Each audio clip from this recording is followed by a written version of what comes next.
Hey guys, Carl Hardwick and Sam Smith here with Big Dogs. We are already in week 3. Yes, sir.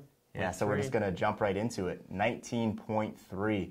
So we finally see some strict handstand push-ups, and we're seeing some skill here with handstand walks. Yes, finally the strict. It's only taken, what, 8 or 9 years, and now people are, their dreams are crushed. We're there, Definitely. man. We're there. All right, so let's talk about the workout. So first we have a 200-foot single arm dumbbell overhead lunge, 50 and 35 pounds. We have 50 dumbbell step-ups with a single dumbbell, 24 and 20 inches. We have 50 strict handstand push-ups, and we have a 200-foot handstand walk and a 10-minute time cap. So Sam's going to take us through a quick little warm-up and give us some ideas on how we should get this thing started. Yes. So as you can see from that, this is going to be heavily on the shoulders, this workout. So we just want to get a lot of blood flow in your upper back, in your shoulders, just so you feel nice and loose. So when we do get into preparation for the handstand push-ups, you're good to go. So general blood flow, 10 to 15 minutes, thinking about, row, bear crawl, single unders, side plank rotations, Turkish get up, just trying to get your scapula rotating forward and upward, and also just getting your T-spine moving, because we just want to be in a great position for those handstand push-ups. So general blood flow, nothing crazy. And then if you are someone who's a little bit more tight, you might spend a little bit more time in the next piece, the specific prep, to really open up your upper back and your shoulders, because you want to be as open as possible so that when you get into the handstand push-ups, your positioning doesn't become a limiter too soon, because it probably will limit you, but we're trying to extend that out as far as possible. So some specific prep for that. And then after that, you don't need too much more because the load is light in the first 2 movements, and that's going to kind of get things going. So you don't need to spend an inordinate amount of time getting your shoulders like warm or doing a tough jerk or a tough snatch balance or anything. This one's actually pretty simple with the preparatory work. So we are not doing 25 strict handstand push-ups on the front end to warm up. No, you might get a gold star if you do that, but you probably won't win or beat your friends. So probably not the most prudent approach. But I would do, maybe some reps up front, maybe less than 10 to just get your brain and body ready for that pattern. But you don't want to do too much to where you might fatigue your system a little bit, because, which I'll talk about the groups that you might fall into, you're going to have a limitation on how many reps you're going to be able to do. And if you do too many on the front end, that could pull away from your potential in the workout. Yeah, so the biggest takeaway on the prep piece is make sure that you're open, yes, right, that you can hit those end ranges. Yes. Yeah, and then do you want to touch on the standard, the deviation finally in the strict handstand push-up? Yeah, which I think is a good deviation just based on this workout. I mean, if you didn't watch the video, it's a pretty tight time cap. But the standard, you have 36 inches by width that your hands can be in, and it's important to note that your palm has to stay within the box, but your fingers can go outside the box, so that's important to know.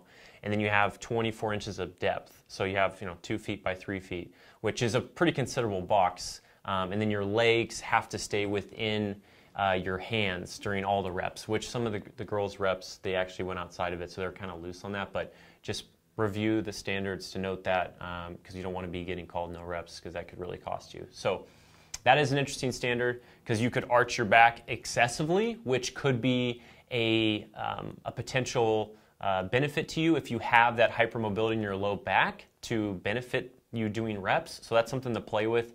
If you are somebody who is hypermobile, you might actually get a benefit from trying to arch a little bit more, because now your range of motion is shortened a little bit. And if you do have short arms, this is like the one time you're getting blessed, because that box is going to make your arms be like this every time, which is awesome. So take advantage of that. But I think that was the big standard change from last year that we're seeing. Cool. So hopefully we see no controversy this year. Yeah. Yeah, so Sam's going to take us through some strategy pieces. So we broke this up into 3 groups. So Sam's going to hit on how many times you do the workout, so on and so forth. So yeah, take it, man. Let's do it. All right, so we got 3 groups, and these groups are going to be orientated around your 5-minute AMRAP strict handstand push-up. And for all of our clients, you've done that test, or you've done 50 strict handstand push-up for time. Those are staple tests that we use to see progress and development in the sport. So based on your scores, you're going to fall into certain groups. So the first group, the handstand push-up is going to be your limiter, which is going to be a plethora of people. Like everybody is going to look at this workout, and if you instantly thought, okay, they're handstand push-ups, this is a bummer, well then you're going to be in this group. So for score purposes, for 5 minutes in an AMRAP of handstand push-ups strict, you're going to be between 5 and 30 reps total. So that's kind of where you might fall. And so for you, you could do this workout 2 to 3 times potentially, which is one upside, because you're just trying to get 1 more or 2 more reps each time you redo. And the first 2 movements on the front end are not too, let's say, crazy or damaging on your system to where it is going to force you to rest a little bit longer. Like last week, all those squat cleans and the toes to bar are going to cause you to probably not redo it as often. But the first 2 movements, you're going to want to think about pushing those as hard as you can. It's going to take you anywhere from 4.5 to 5 minutes on the high end to get through them. And then you're going to get into the handstand push-ups, which is going to force you to rest because they are a challenge for you. And so now you're going to just pace yourself and trying to chip through those. And so kind of the cue that I have for group 1 is chipping. Like you're just going to try to chip away and prevent failure on reps. So that's kind of your goal. Group 2, your 5-minute AMRAP score is going to be between 30 and 60 reps. So you're a little bit more, you have a little bit more depth and capacity with strict handstand push-ups, but you're not quite in that third group yet. So your goal is you're trying to get through the handstand push-ups and as deep into the handstand walk as possible, or even getting some of the handstand walk. That's your goal. So for you, your theme is preventing failure on the handstand walks, or not the handstand walks, excuse me, but the handstand push-ups. You're not trying to fail any reps. So you got to be kind of patient up front.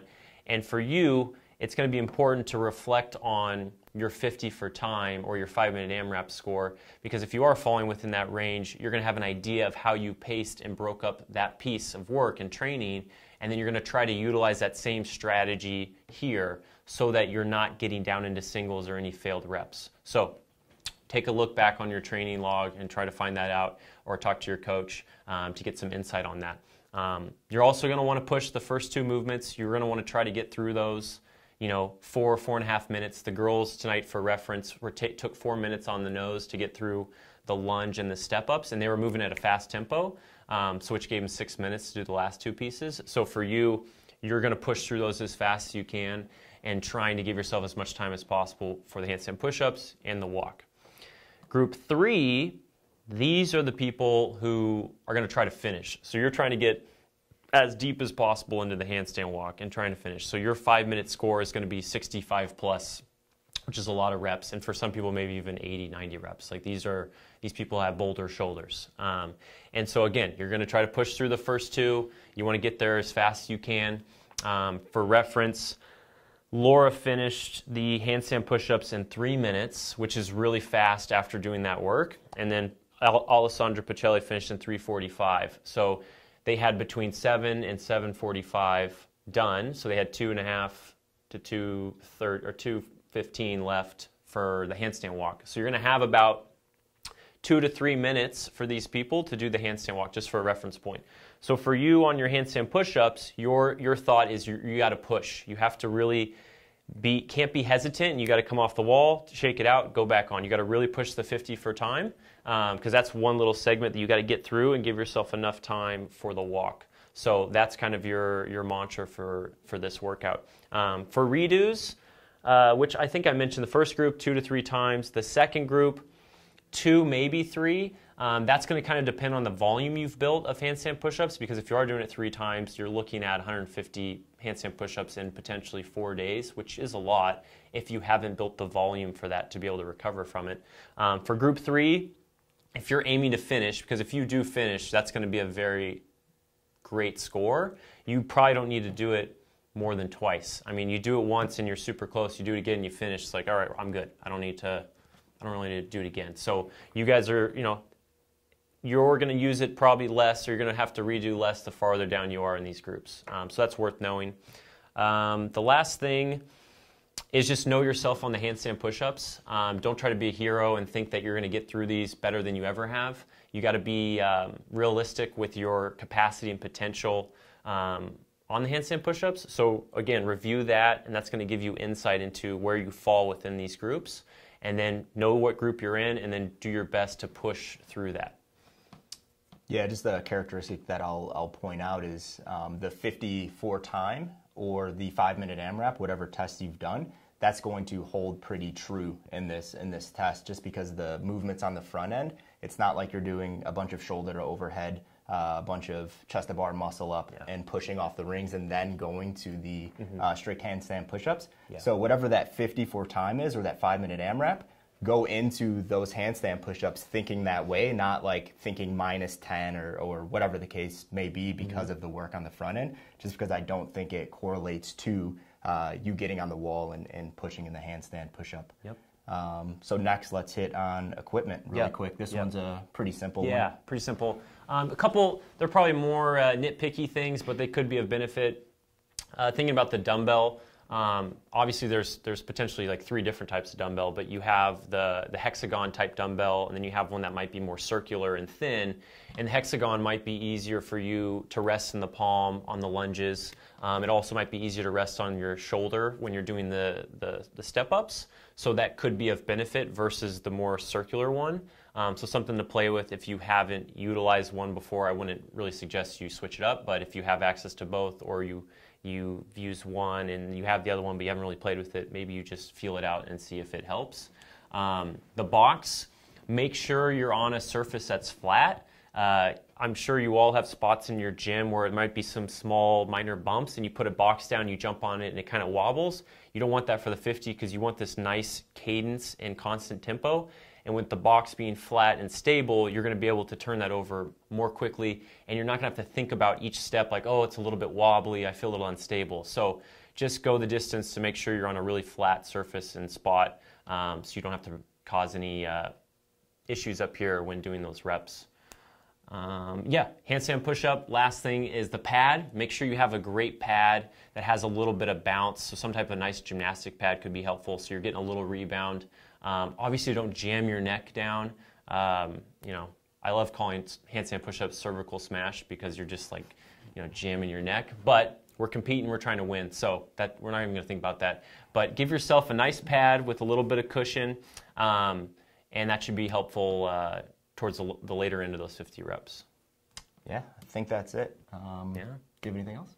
No. Good luck. Protect your necks and have fun. Protect your neck. All right, guys. Thanks. So nervous. Let's go, guys. Go.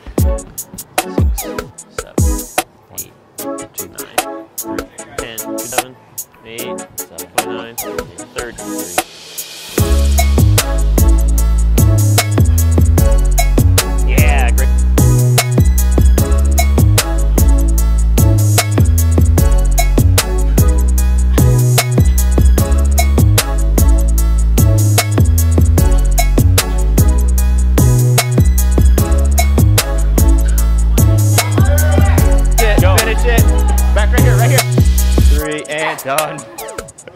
All right, how'd it go? It was a lot better than I thought it was going to be, for sure. Just staying consistent on the lunges, alternating every 50 was a good idea. My original plan was every 25, but 50 was fine.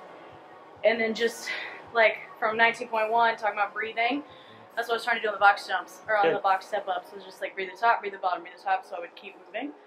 5s. All the way through on the handstand push-ups, except for like the last 44. Till 44. Yeah, it's good. That's pretty exciting, having done all those handstand push-ups on Tuesday. I know. Shoulder work. Boulder shoulders. And then the handstand walks, just a matter of being like. Looked harder than normal. Yeah, they were. After those 50 handstand push-ups, I was. Gotcha.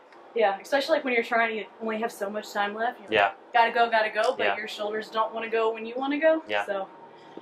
No, I'm like really. Yeah, I think that was really good. Yeah. It's good execution.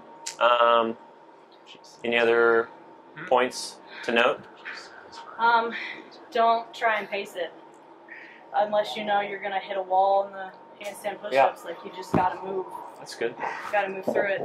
So, Yeah, awesome. yeah. That's good. Good job. Boom. All right, winners. Let's go.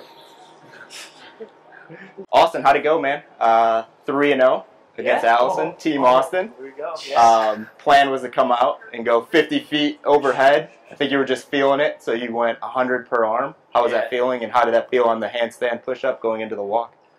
Yeah, I don't think it mattered at all. I think I would have possibly gone all one arm. Yeah.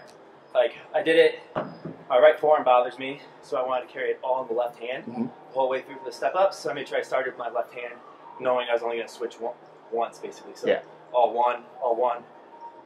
Dumbbell goes back into my other hand, rest my forearm, just did all step-ups like that. Step-ups, how'd those guys feel? It was, the lunges and the step-ups were easy. You just got to get through it. Okay. I'm broken, speed through it, just find a rhythm on the step-ups, switching legs. Do the turn the box trick. Yep. Right? That's like old school James Yeah, stuff. yeah. And then it's really just all handstand push-ups and handstand walks. Yeah, so in the first piece, Sam and I talked about KPIs and the 50 handstand push-ups for time or the 5-minute AMRAP. What are your scores there? 5-minute strict is, I believe, 83. But I also don't train handstand push-ups anymore because of my neck. It's usually just parallel handstand push-ups. Yeah. So it's like just competing today is just go for it. I might feel it tomorrow morning, but cool. Part of the game. So came out 10 unbroken, or 15 unbroken. Sorry, 12 unbroken. 12 unbroken, and then you broke it into like 7s, 8s, 5s. You just went by feel. What was the plan going in? I've done so much of this work. Yeah. High volume muscle endurance, like 50 handstand push-ups for time in a workout. So I just kind of knew, like, all right, I got 2 more in the tank. I might come off 10 seconds or so. Feel like that battery comes back and get back on the wall. Yeah. So towards the end, just like minimize the break. More breaks, less rest. Yeah. So super calm on the front ends. It's easy. Just get through it. Yeah. Handstand push-ups. Don't push failure. You never went pedal to the metal on those things. It looked really. Set, I almost did. Yeah, we were really deliberate throughout. How did the handstand walk feel coming off the wall? That was. I think I got up to the walk pretty fast. I was fucking laying on my nose, but it was good. Cool. I think the floor's a little uneven right here too, which didn't help either. It was just like my arms are tired, and then it's just like I knew it was bent already, so I was like, I don't know if it's the floor, or it's actually my arms are that tired. Definitely a little bit of both. Cool. Well, finished it. Yeah. Right under the cap. Yeah, man. Thank you. Yeah, brother. That's awesome. Good work.